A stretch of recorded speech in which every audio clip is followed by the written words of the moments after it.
मेरो बच्चालाई ल्याएर अल्पत्र पारमा मारेर चाहिँ एकदम क्रूर तरिकाले हत्या गरेर मारेर चाहिँ फाल्या रहेछ।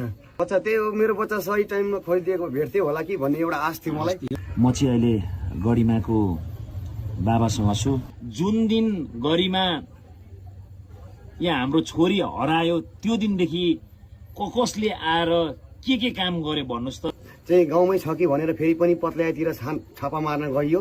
पत्लायामा छापा मार्न जाँदाखेरि मलाई अनि के भन्छ कि एक ठाउँ यहाँ गेस लागेको थियो कि त्यो केटा कहाँ छ त्यो बाबु, त्यसलाई खोज्नुहोस् बोलाउनुहोस् भनेर भन्दाखेरि चाहिँ उसको मम्मी र सानी मम्मी रिसाएर कराएर मेरै छोराको चाहिँ दोष लगाइरहेछ भनेर चाहिँ झर्की फर्की गरेर चाहिँ उहाँहरूले मलाई भन्नुभयो। र यो कुरा त्यो दिन प्रहरीसम्म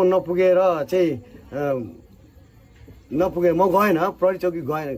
खालि बच्चाको के भन्दाखेरि बच्चा हराएको चाहिँ हामीले रिपोर्ट गर्न भ्या थियो है। त्यसपछि फेरि साँझमा पनि गएर अभिवादन गरेर चाहिँ भनिराखेर हामी अनुरोध गरेर चाहिँ आयौँ। प्रहरी भन्दा अरू कोही पनि आएन? स्थानीय सरकार कोही आएनन्? स्थानीय सरकार कोही पनि आएनन्। 16 तारिक हराएको 16 तारिकै थानामा उजुरी जाहेर भएपछि थाहा भयो, उहाँहरूलाई पनि थाहा भएछ तर आउनु भएन। त्यसपछि अनि दोस्रो दिन के भयो?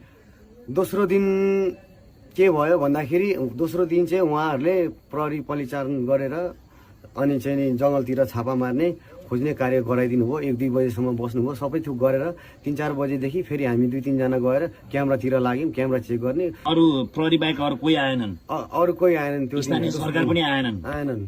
अनि तेस्रो दिन के भयो? तेस्रो दिन मैले एकजना दाइलाई चिनेको भएर, उहाँ दाइ अलिकता यस्तै समाजसेवी काम गर्नुहुन्छ, त्यो कारणले मैले चिनेको भएर चाहिँ नवराज कार्की दाइलाई चाहिँ मैले अभिवादन गरेर बोलाएर कि दाइ यस्तो यस्तो भयो भनेर चाहिँ अनि एउटा यस्तो भिडियो हालिदिनु पर्यो भनेर मैले भन्नु लाएर चाहिँ दाइले पनि सहयोग गरिदिनु भयो। भिडियो पनि बनाएर हालिदिनु भयो समक्ष सबै प्रत्यक्षमा।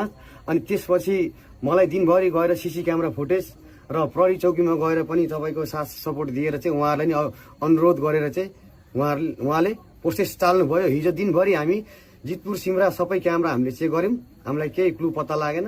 बेलुका साँझमा हामी फर्किँदै गर्दाखेरि चाहिँ नै मेरो घरकै छेउमा तल्लो गाउँपट्टि चाहिँ मेरो बच्चालाई ल्याएर अल्पत्र पारमा मारेर चाहिँ एकदम क्रूर तरिकाले हत्या गरेर मारेर चाहिँ फाल्या रहेछ।